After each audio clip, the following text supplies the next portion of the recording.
Bonjour à vous et aujourd'hui nous allons parler de la prière et la puissance. Nous allons voir le lien qui existe entre la prière et la puissance. Vous devez comprendre que la puissance de Dieu est obtenue par la prière.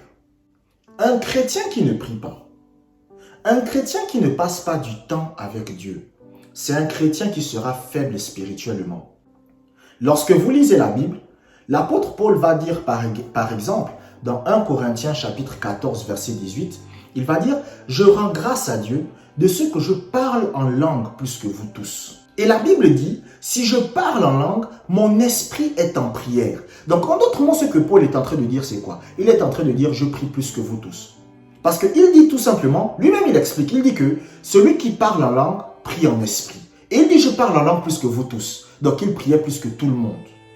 Et c'est pour cela que vous voyez la puissance de Dieu dans la vie de Paul. Lorsque vous lisez les épîtres, l'apôtre Paul va dire quoi? Il va dire, le royaume de Dieu ne consiste pas en paroles, mais en puissance. C'est pour cela que vous devez comprendre qu'un homme de Dieu ne rentre pas dans les débats. Quelqu'un vient vous voir, il vous dit, est-ce que Jésus-Christ est vraiment Dieu? Un chrétien, ce n'est pas quelqu'un qui est dans les débats. Ce n'est pas la parole. On ne cherche pas à convaincre les gens à travers des mots. On cherche à convaincre les gens à travers la puissance de Dieu. Lorsque quelqu'un vient et il vous dit, moi je ne crois pas que Jésus-Christ est Dieu. Quand il voit un paralytique qui marche devant lui, il va donner sa vie à Jésus-Christ. L'église aujourd'hui dans son ensemble est faible spirituellement. Pourquoi? Parce que la majorité des membres de l'église aujourd'hui ne prient plus. La majorité des membres de l'église aujourd'hui ne passent pas du temps avec Dieu. Vous allez voir que la plupart des chrétiens, ils ne prient que quand ils ont besoin de Dieu. Mais ce qu'ils ne comprennent pas, c'est que la prière n'a pas d'abord été créée pour ça. La prière, c'est le moyen par lequel vous vous rechargez de la puissance de Dieu. La prière, c'est le moyen par lequel la puissance qui est en Dieu passe en vous. Vous savez par exemple, lorsque une maman est enceinte, il y a ce qu'on appelle le cordon ombilical. Donc le cordon ombilical, c'est ce qui permet à ce qui est dans le corps de la mère d'aller dans le corps de l'enfant. Et le cordon ombilical qui permet à la puissance de Dieu de venir et de se manifester à travers nous, c'est la prière. Lisons Exode chapitre 34, verset 29. Exode chapitre 34, verset 29. Moïse descendit de la montagne de Sinaï, ayant les deux tables du témoignage dans sa main, en descendant de la montagne. Et il ne savait pas que la peau de son visage rayonnait, parce qu'il avait parlé avec l'Éternel. Regardez ce que ce passage de la Bible dit. Ce passage de la Bible vous parle de Moïse.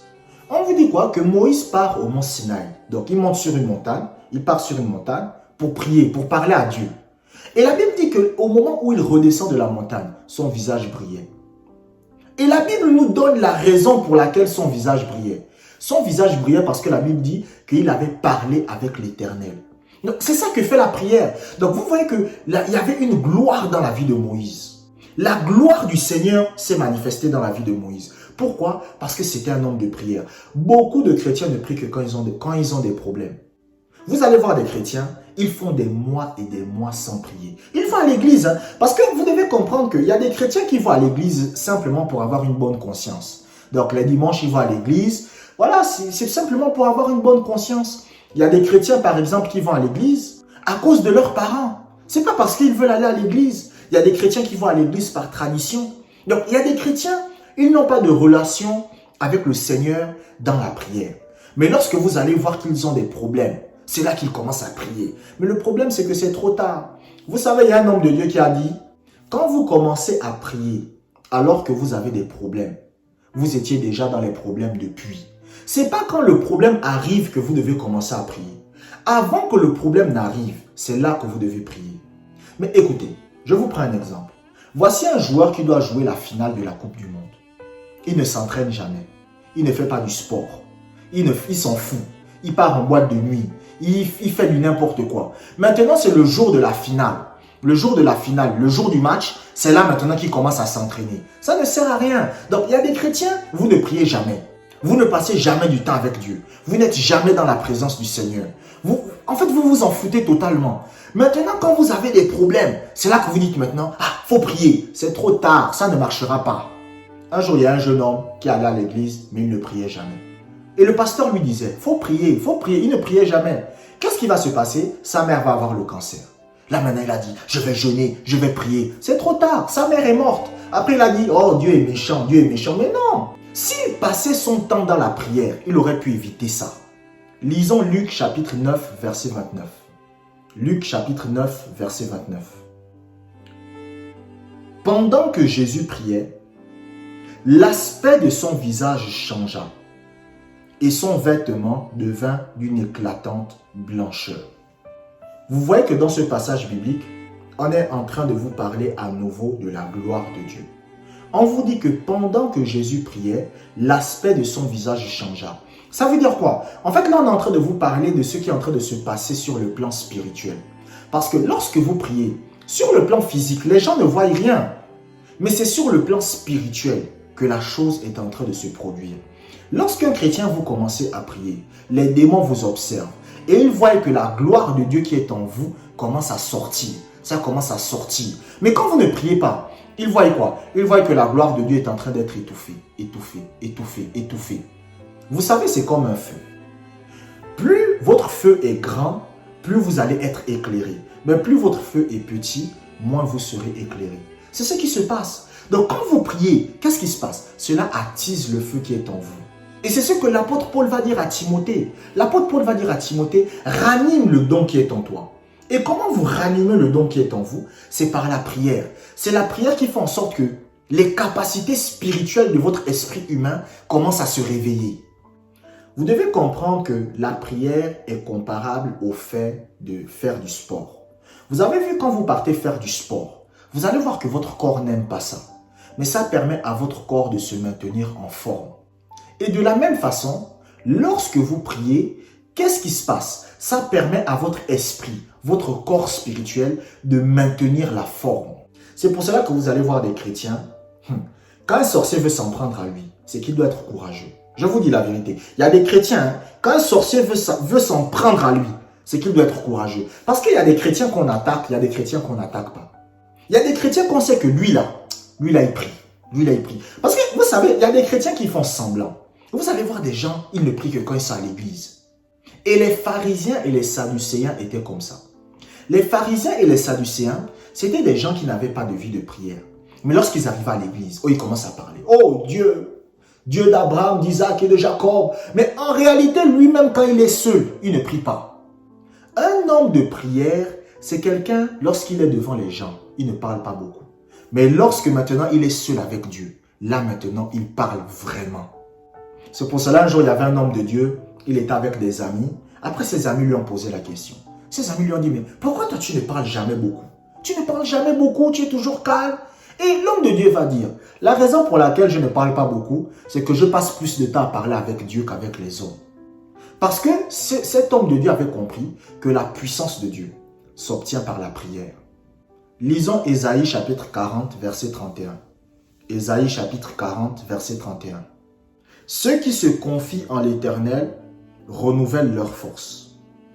Ils prennent le vol comme les aigles. Ils courent et ne se lassent point. Ils marchent et ne se fatiguent point. Regardez ce que Ésaïe dit. Ésaïe dit, ceux qui se confient en l'Éternel renouvellent leur force. En d'autres mots, ceux qui passent du temps avec Dieu obtiennent la puissance de Dieu. Quand il parle de la force, il parle de quelle force? Il ne parle pas nécessairement de la force physique, non, mais il parle de la force spirituelle. C'est pour cela que vous allez voir que, écoutez, je vous prends un exemple. Le Seigneur Jésus-Christ, la Bible dit qu'il était un jour en train de marcher, et il y a une femme qui avait une perte de sang depuis 12 ans. Et cette femme est venue, elle a touché le bord du vêtement de Jésus, et le Seigneur Jésus-Christ a dit, j'ai senti qu'une force est sortie de moi. C'est la force dont parle Ésaïe, la force spirituelle. Et cela s'obtient par la prière. Donc un chrétien qui ne passe pas du temps dans la prière, un chrétien qui ne passe pas du temps avec Dieu, il ne pourra pas voir la force spirituelle se manifester dans sa vie. Vous savez, une fois, j'étais en train de dormir et en rêve, j'ai vu quelqu'un dans ma famille qui pratiquait la sorcellerie qui est venu pour m'attaquer. J'ai dit, mais toi tu viens m'attaquer. J'ai pris un fouet, j'ai commencé à le fouetter dans le rêve. Il a commencé à me demander pardon et il a fui. Et après, je me suis réveillé. Mais il y a des chrétiens, vous, quand vous dormez, Oh, chérie, chérie, chérie. Après, c'est votre femme qui vous réveille. Oh, quand il y avait quel problème? Oh non, j'ai fait un rêve. Vraiment, j'ai vu l'oncle tel qui essaie de me tuer. Non, écoutez, moi, c'est les sorciers qui rêvaient de moi. Écoutez, moi, quand je dors la nuit, c'est pas que je fais des cauchemars. Hein. C'est les sorciers qui font les cauchemars. C'est-à-dire, ils rêvent comment moi, je suis en train de le poursuivre pour le tuer. Mais vous, vous êtes un chrétien. C'est vous qui faites les rêves là où un sorcier vous poursuit pour vous tuer. C'est pas normal. Pourquoi? Parce que la plupart des chrétiens d'aujourd'hui manquent de force spirituelle. C'est pour cela que vous allez voir que beaucoup de pasteurs ont inventé le système de combat spirituel. On va envoyer le feu, on va briser. Non, c'est parce que vous manquez simplement de force spirituelle. Quand vous avez la force spirituelle que vous avez obtenue par la prière, vous n'avez pas besoin d'entrer dans toutes ces choses, d'envoyer le feu, de briser les liens, de faire ceci, de faire cela. La prière est très importante. Ne négligez pas votre vie de prière. Et la prière n'a pas d'abord pour but d'obtenir des choses de Dieu. Non. La prière, c'est ce qui vous permet de vous maintenir en forme spirituellement. Donc, si vous ne priez pas, vous ne pouvez pas être en forme. Et si vous n'êtes pas en forme, vous êtes vulnérable. Et si vous êtes vulnérable, Satan va vous vaincre. Merci de m'avoir écouté jusqu'à la fin. Abonnez-vous pour des prochaines vidéos et que la grâce du Seigneur soit avec vous.